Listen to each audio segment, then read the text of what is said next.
A recent statement of Trump is to explore oil in Pakistan and hypothetical presumption that the exploration may make Pakistan able to export oil to India, which is like a sweet game of pressurizing India. US had no policy to make Pakistan stronger economically and politically to nuclear Pakistan. All honey promises with Pakistan are temporary and only to pressurize India. The ultimate end will be the renegotiation of prices of goods in the context of 25% tariff on India. The main reason is that the US is the biggest export market for India. Therefore, India will never like to lose the market. Secondly, it will never let Pakistan and China fill gaps if it goes out of the playground. However, it is a hard time for India.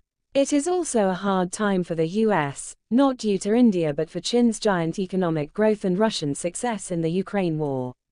Besides it, China has the strongest roots in Pakistan. Now, its military aid has been proven by the recent Pakistan-Indian war. China and Russia are supporting Iran in the way to Israel's aggression.